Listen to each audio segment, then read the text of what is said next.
The integration of a building's systems into a new design is more and more challenging as buildings increase in sophistication to meet new standards for energy usage and environmental regulations.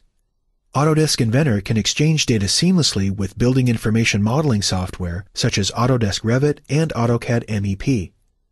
With the BIM exchange technology in Autodesk Inventor, you can leverage the power of digital prototyping to design building systems and provide the architects and MEP engineers with the 3D data they need to meet today's challenges.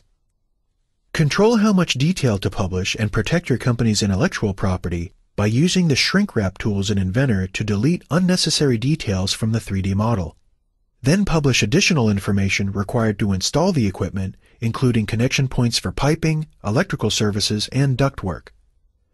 Using the simplified 3D model, architects have all the information they need to optimize the design of the target location in the building, while the MEP engineers can confirm that the associated connections are in place.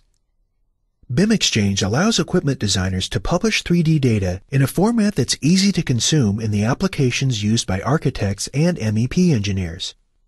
For producers of building equipment, BIM Exchange provides a simple and effective way to share BIM-ready models for their product designs with architects and builders.